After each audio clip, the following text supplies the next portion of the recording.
सप्रेम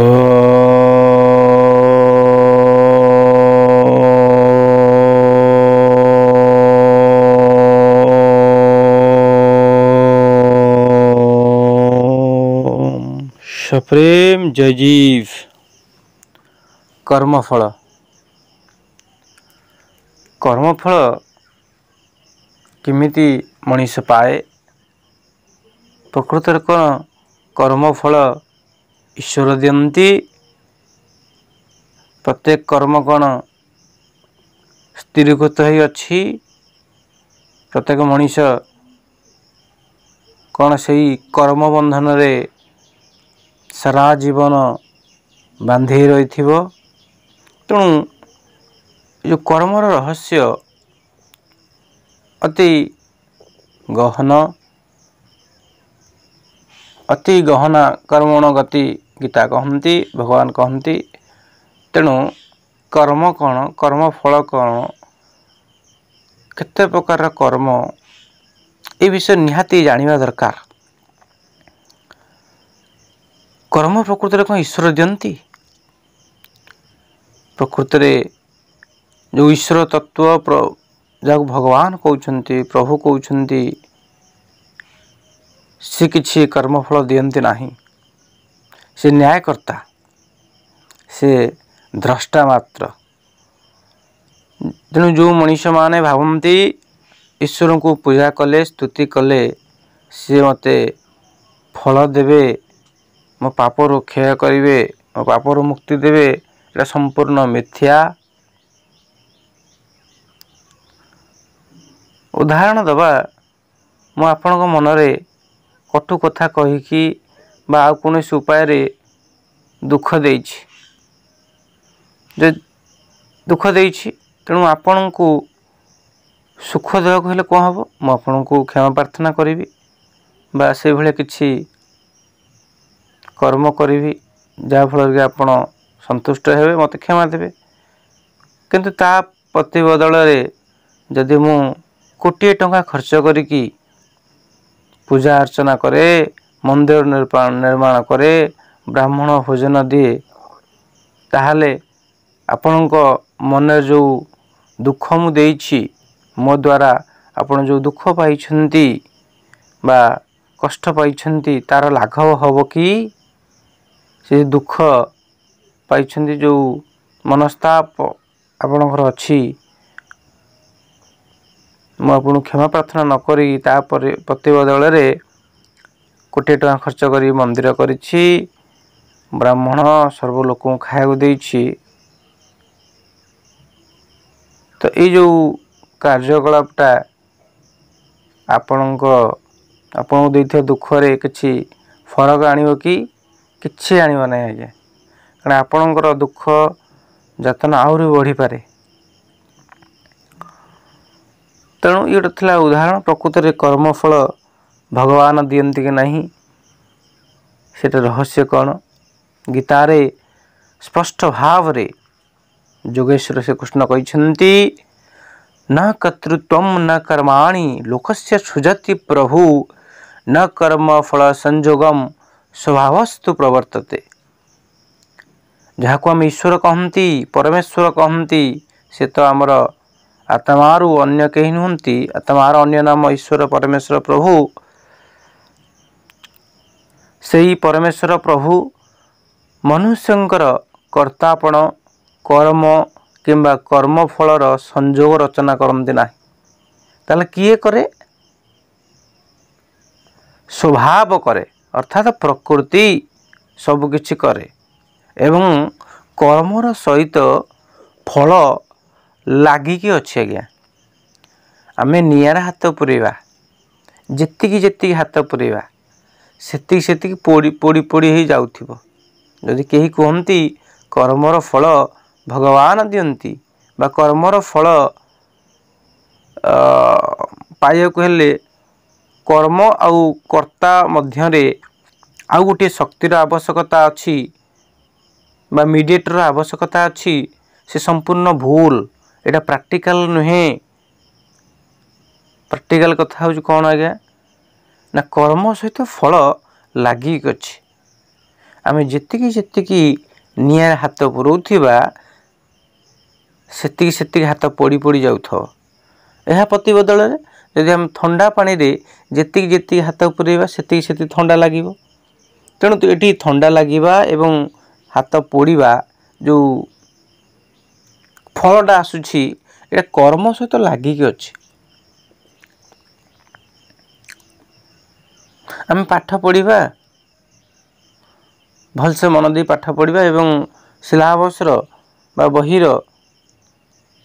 सबु विषय को भलसे पढ़ी मन दे पढ़ी मन रखि निश्चित रूप से परीक्षा पास हवा भल नंबर रखा। कौन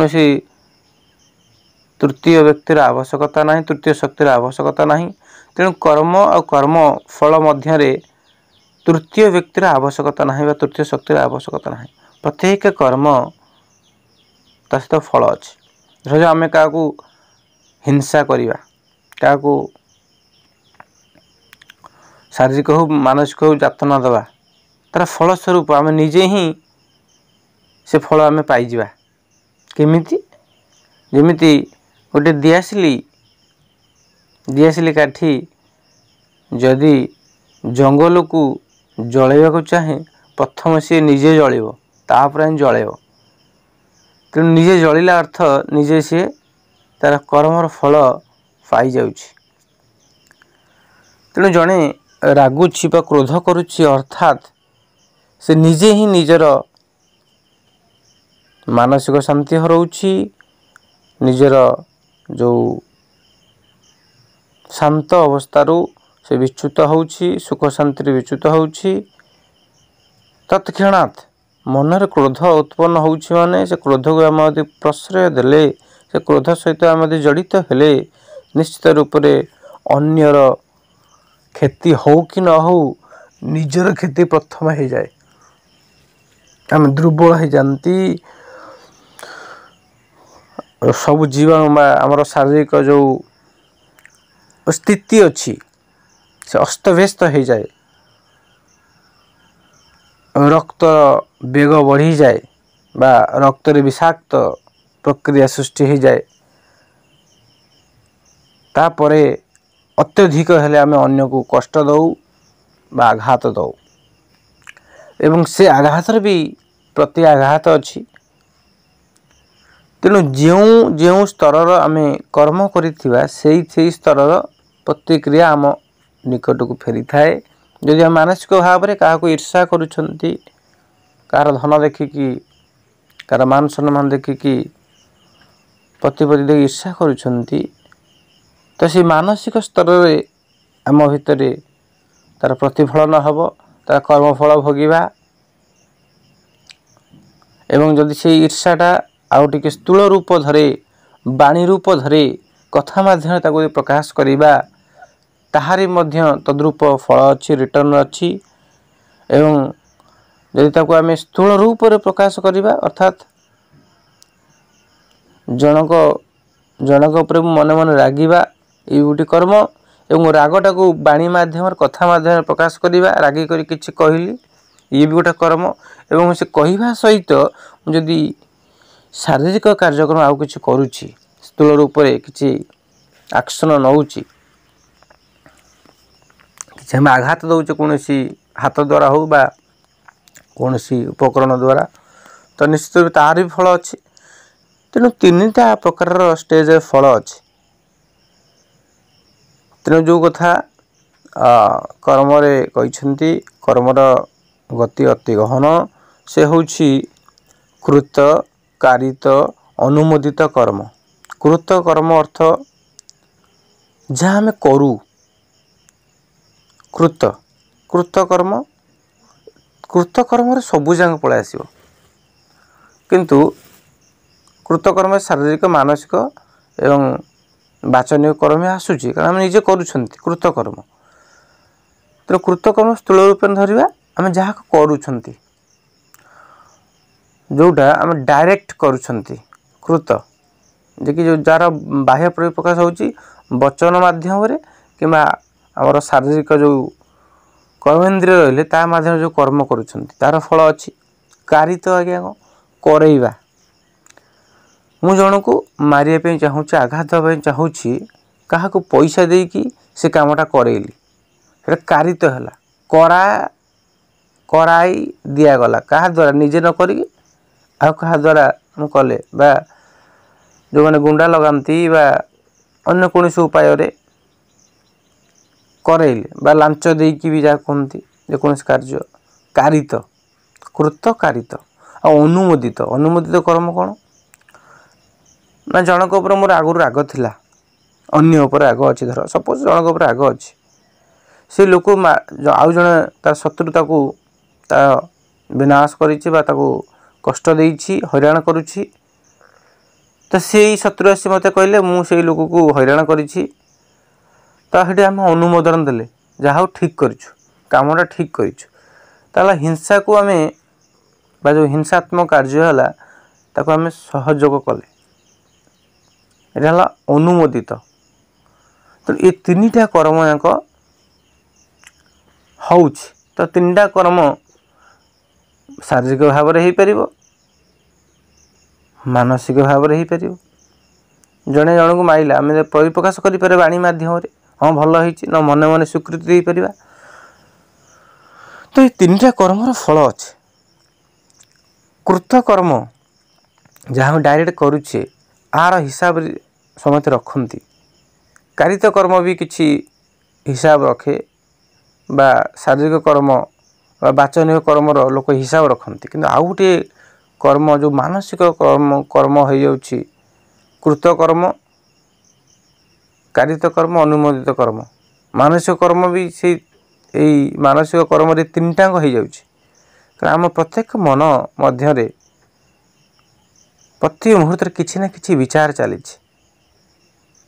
ସେଇ ପଞ୍ଚ ଜ୍ଞାନେନ୍ଦ୍ରିୟ ଭିତ୍ତିକ ବିଚାର, ଆଖିର ବିଷୟ, କାନର ବିଷୟ ବା ଚର୍ମର ବିଷୟ, ଏଇ ଆଧାର କରିକି, ଇନ୍ଦ୍ରିୟମାନଙ୍କୁ ଆଧାର କରି ଯେଉଁ ବିଷୟ ଅଛି ତାରି ଉପରେ ବିଚାର ଚାଲିଛି, ସବୁବେଳେ ମନ ବିଚାର କରୁଛି।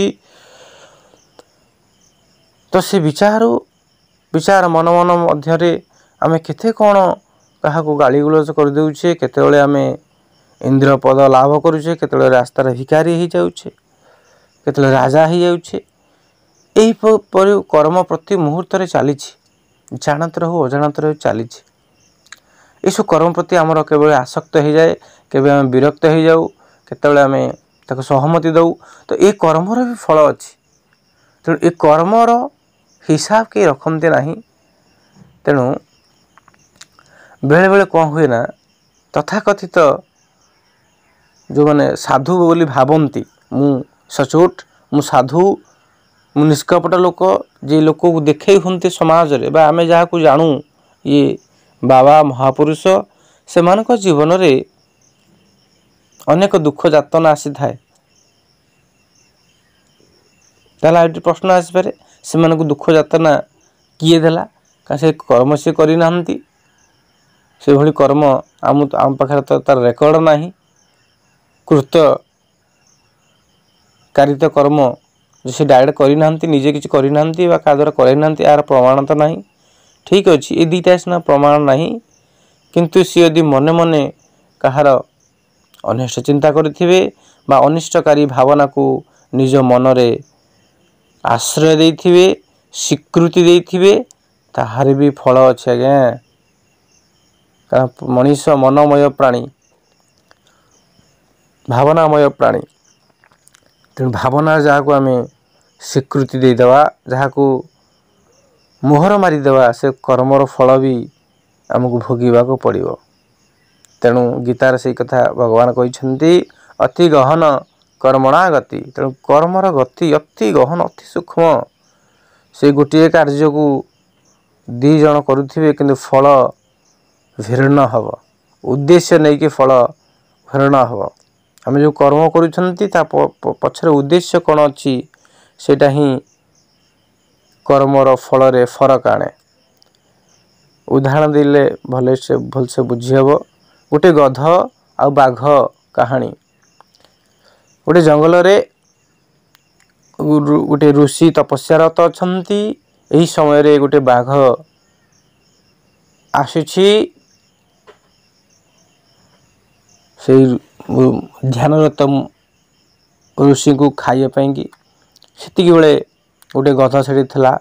से ताकू ऋषि को अटके जाइकी बाघ सम्मुख में दंडायमान होइछि छिड़ा होइछि एवं बाघ एवं गध मध्य घमाघोर युद्ध चली अति हिंसात्मक युद्ध होइछि एवं शेष में दुईटी परस्पर मृत्यु होइछि। ए गपटा लॉजिकल लगी न पारे गोटे युक्तियुक्त लगी न पारे कारण गध के बाघ को मारी पारिबनी। तेणु जेहेतु गप एटा उद्देश्य होउछि ता भितर थिबा निहित सत्यता को जानिबा ता भितर थिबा उद्देश्य को बुझिबा। तेणु उभय मरिछंती स्वर्ग को जाइछंती बा ए कर्म परे गधर मृत्यु होइछि बाघर भी मृत्यु होइछि किंतु गध जाइछि स्वर्ग को एवं बाघ जाइछि नरक को।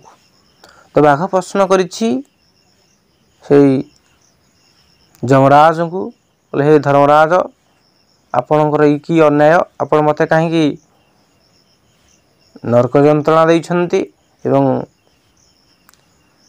गध को कहीं स्वर्ग आम तो गोटे कर्म करिछु से मते मारिछि मु ताकू मारिछि परस्पर हिंसात्मक भाव में आमे से कार्यटी करिछु फिर भी फल कहीं अलग अलग सेठी धर्मराज जम कहिछंती कहला रे बाबा तमे सिना गोटे कर्म करिछ जे कि हिंसात्मक कर्म कि से कर्म करिया पछरे तमर जो उद्देश्य थिला इंटेंशन बिहाइंड द वर्क तो काम करिया पछरे जो उद्देश्य ही फल देला। बाघ को कहले कहले तोर उद्देश्य कौन थिला ना मुझे ऋषि के मारिकी खाई थांती ऋषि के मारिकी खाई थांती। गधर उद्देश्य कौन थिला ना ताको बंचेइबा। तेणु उभय भितर जो घटना घटिला तेणु हिंसा तो है हिंसात्मक कार्य है किंतु फल अलग एथि गधर उद्देश्य ताको बंचेइबार थिला तेणु से स्वर्ग प्राप्ति है एवं तोर उद्देश्य ताको नष्ट करिवार थिला ताको हानि पहुंचाइबार थिला से ऋषि को मारी खाइबार थिला। तेणु तोर उद्देश्य जोगुरु तते नरक जंत्रणा मिलला। तेणुक कथा हूँ कौन जो कार्य आम करुँच सूक्ष्म भाव में ता भितर थिबा उद्देश्य कौन अच्छी सीटा ही फल दे थाए। तेणु कर्मफल कर्म आ भीतर जो रहस्य अच्छी अति गहन सेतिकी सचेतन यदि आम न हवा प्रति मुहूर्त कर्म हो जाउछि तार फल भी आम भोगुंट। तेणु कर्म श्रृंखला जो अच्छी चेन कर्मर चेन जो पछक पछ लगुच भांगा को हेले सबु मुनि ऋषि मैंने कहते सबु साधक मैंने कहते सद्गुरु मैंने कहते आम स्वरूप जाग्रत हवा पड़ो। आम स्वरूप जाग्रत हवा पड़ो। आम स्वरूप कौन आम स्वरूप द्रष्टा कर्म को प्रति भावना को देखुथिबा तत्व द्रष्टा किंतु विडंबना विषय आम पिला बेलू अजाणत अवस्थारू से जो आम द्रष्टा स्वरूप को आम भूली जाइछंती। प्रति मुहूर्त आम कर्म मानसिक जो कर्म होउछि ता सहित आसक्त हो जाइछंती। कहीं हमको कही नांती जे कि मु कर्मर बा विचार शक्तिर द्रष्टा विचार ठारू मु अलगा ए कथा केबे कही नांती। ता प्रति बदल आम समस्त जानी मु दास मु अकिंचन मु पापी मु दासानुदास मु मनर दास मनर गोलाम परिस्थितिर दास एभली प्रकार भावधारा बा भावना आम मनरे बसाबंदी रही आम चिंता चेतन रे घर कर रही। तेणु समय आसी जो चिराचरित आध्यात्मिक जगत रे जो भ्रांति दर्शन भ्रांति कथा प्रचलित होउछि ताहार श्रृंखला को भांगी कर्म बंधन रु मुक्त होवार उपाय आसी से होउछि जोग माध्यम आमे निजको जानिबा जागृत हेबा काम क्रोध लोभ ईर्षा द्वेष जो मनर फास अच्छी बंधन अच्छी से निजको बा आत्मा को उद्धार करिबा मु दास परिवर्तन मु मालिक बोली मन करिबा दैहिक भावना परिवर्तन आमे निजर जो शांति स्वरूप आत्मिक परिचय अच्छी ताको प्राप्त करिबा जे कि मु ब्रह्म मु सनातन मु अद्वैत मु त्रिकालज्ञ मु सच्चित आनंदमय शिवोहम जो कथा गीतार भगवान कहते से भगवान ही आम स्वयं से स्वरूप ही आम स्वयं नैनम छिंदन्ति शस्त्राणि नैनम दहति पावक नैचैनम क्लेदयन्ते आपो न शोषयते मारुत मोर स्वरूप को बा मु निजको जो आत्मार स्थित हेबी से तत्व को ना अस्त्र काटी पारे ना पवन उड़े पारे ना पानी भिजई पारे ना अग्नि दाह करि पारे तेले जो सूक्ष्मादि सूक्ष्म जो अचिंत्य जो आम आनंदमय स्वरूप अच्छी से स्वरूप रे आम उपनीत हेबा निजको दिनहीन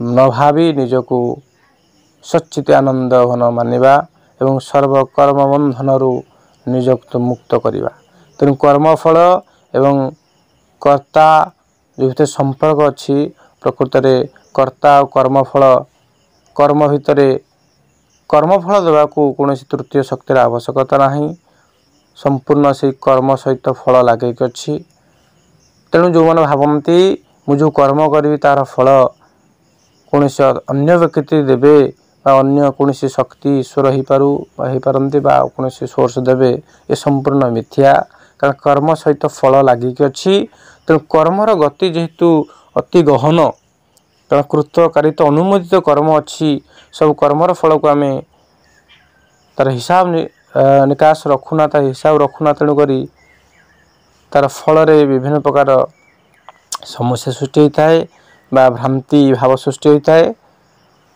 तेणुक जहाँ आम भोग करुँच जानत हो अजाणत हो सब कर्मर फल कर्मफल देवा कौन तृतीय शक्तिर आवश्यकता नहीं कर्म सहित फल अच्छी जो कथा गीतार भी भगवान कहते प्रकृति सब सृष्टि करुच्ची से प्रकृति किछि नुहे आम भितर सूक्ष्म भाव आम आत्मा रूप ईश्वर बा निराकार एवं आम प्रकृत स्वरूप आम ज्ञानातीत अवस्था आम ज्ञानातीत प्रकृत ज्ञान है आत्मज्ञान है आम ज्ञानातीत को पलैबा आम साक्षी स्वरूप निजर जो प्रकृत रूप को आम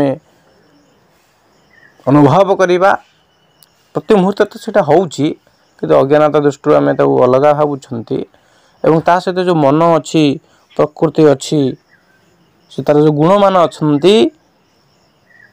तार कबल आम निजको बंचई पारिबा कारण से जो प्रकृति एवं गुण अच्छी से प्रत्येक ही कर्म सहित फल लगिक अच्छी सदृश